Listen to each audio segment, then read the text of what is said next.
मेरा नाम बायजीद खान खरोटी है। मैं मौजूद हूँ कोयटा के एक बिल्डिंग जिसको प्रेस क्लब कोयटा कहते हैं।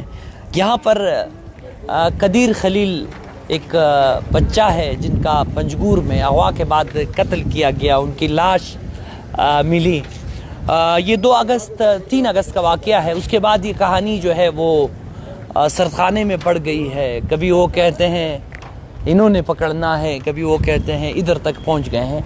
वो पहुंचे या नहीं पहुंचे, दाद के मुस्तहिक़ पंजगूर के ये नौजवान जो कि पंजगूर से कोयटा पहुंच करके इस बिल्डिंग के सामने अपना एहतजाज रिकॉर्ड करवा रहे हैं, जो इनके टैक्स के पैसों से जिसकी बिल्डिंग की तज़य्युन व आराइश हो रही है। लेकिन आप अंदाज़ा लगाया कि यहाँ पे इनको रिपोर्ट करने वाला कोई कैमरा, कोई डोंगा, कोई मंडा, कोई मुंडा, कोई मुंडे दा बाई नहीं है। इनसे बात करते हैं कि कहानी क्या है, मसला क्या है।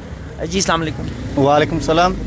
सबसे पहले मैं बायजीद खान और बाकी सहाफ़ी हज़रात का शुक्रिया अदा करता हूँ।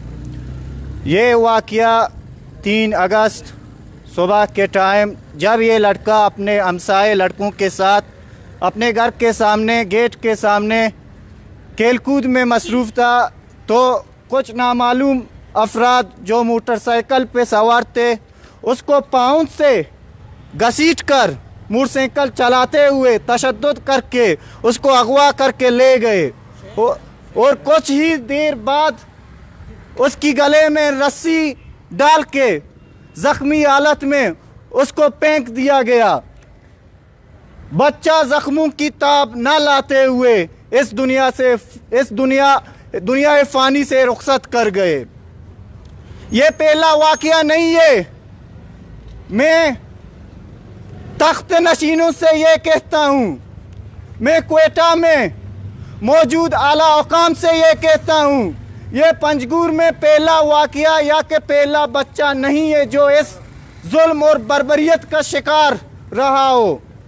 इससे पहले भी पंजगूर में न सिर्फ सियासी हज़रात, शहीद मौलाना अब्दुल हई जैसे शख्स, न सिर्फ औरतें, न सिर्फ बुजुर्ग, बल्कि बच्चे भी इस जुल्म और बर्बरियत का शिकार हो रहे हैं। पंजगूर में इस वाक़े की जिम्मेदार आखिर कौन है?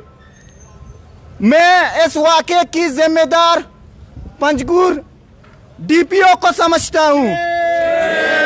मैं इस वाक़े की जिम्मेदार पंजगूर में डीसी को समझता हूँ। मैं इस वाक़े की जिम्मेदार इंस्पेक्टर जनरल पुलिस बलूचिस्तान को समझता हूँ कि उसने कैसे इन जैसे ऑफिसर्स को तैनात किया।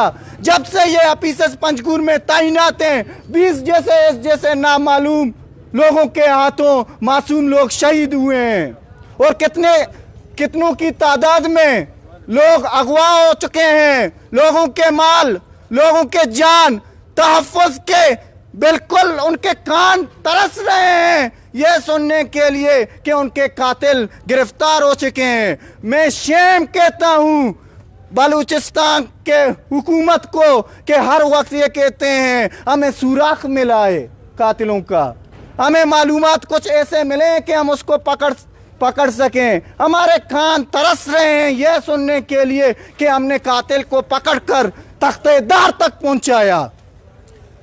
मैं इस वाक़े का जिम्मेदार बलूचिस्तान के चीफ मिनिस्टर जाम कमाल को समझता हूँ। मैं इस वाक़े का जिम्मेदार सूबाई मिनिस्टर रुकने बलूचिस्तान असेंबली फ्रॉम पंजगूर असद बलूच को समझता हूँ। मैं इस वाक़े का जिम्मेदार MNA फ्रॉम पंजगूर एहसान रिकी को समझता हूँ। मैं इस वाक़े का जिम्मेदार स्पीकर बलूचिस्तान असेंबली कुद्दूस बीजंजो को समझता हूँ। मैं अपने इन तमाम दोस्तों की तरफ से कोयटा में मौजूद आला अकाम से एक रिक्वेस्ट करना चाहता हूँ। एक रिक्वेस्ट, अगर आप इन लोगों को तनख्वाह दे रहे हैं, कम से कम इनसे हिसाब किताब तो करें कि ये इन जैसे वाक़यात क्यों पेश आ रहे हैं।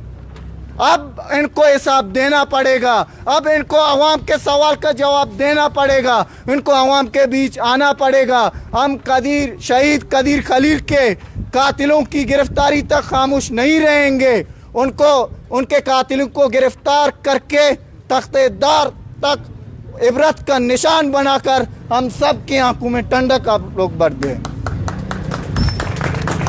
بہت شکریہ۔ نوجوانوں کے اپنے عوامی نمائندوں کے بارے میں شیم کے الفاظ کہ اگر ڈکشنری میں معنی دیکھی جائے تو یہ اس بات کی غمازی ہے کہ یہاں پہ جمہور کے جو منتخب لوگ ہیں جن کو ہم سلیکٹڈ کہتے ہیں ان سے لوگ راضی نہیں ہیں۔ جام ایماندارانہ جو کہ اس وقت تشریف فرما ہے یہاں پہ یک کمرے میں، ان کو کیا پتہ کہ قدیر خلیل کے خاندان پہ کیا بیت رہی ہیں۔ عوامی نمائندگوں کا نہ ہونا ہے، عوام کے مسائل سے لا تعلقی ہے کہ پنجگور سے کوئٹہ سے کوسوں میل دور پنجگور کے باسی یہاں آ کر کے اس بلڈنگ کے سامنے کھڑے ہیں، جہاں پر نہ یہ بلڈنگ ان کی بات سنتا ہے، نہ یہ بلڈنگ والے ان کی بات سنتے ہیں، نہ ہم جیسے لوگ ان کی بات سنتے ہیں۔ جام ایماندارانہ وہاں موجود ہے۔ آخر کیا جمہوریت یہی ہے، جمہوری احتجاج یہی ہے، جمہوری رویے یہی ہے کہ جس میں لوگ کھڑے ہو کے احتجاج کرے، اپنے ساتھ ہونے والے ناانصافیوں کو عوام کے سامنے رکھے، حکومت کے سامنے رکھے اور ان کا تدارک چاہے۔ یہاں پر چونکہ نوجوان کھڑے ہیں، میں ان سے یہی درخواست کروں گا کہ ایک دفعہ آپ بہترین آئی جی بلوچستان سے مل لیں، جو کہ 2 منٹ میں فیصلہ کرنے والے ہیں۔ 2 منٹ میں، یہ وہ نہیں ہے کہ وہ جو حکیم کی طرح علاج نہیں کرتے، 2 منٹ میں یہ میں ان سے ان کے دھرنے کے بعد یہی ریکویسٹ کروں گا کہ بلوچستان کے تاریخ کے واحد آئی جی ہے، میرے خیال میں ڈی پی او بھی نہیں رہیں گے، ڈی آئی جی بھی نہیں رہیں گے اگر یہ پولیس والے وہاں سرپرستی کر رہے ہیں۔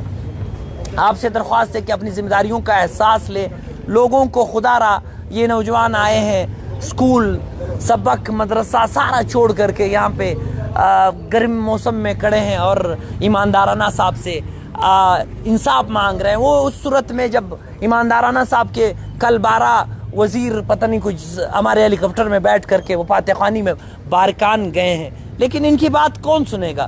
اسد بلوچ فاتح خوانی میں تو جاتے ہیں وہاں پہ بارکان میں، لیکن اپنے لوگوں کی بات نہیں سنتے۔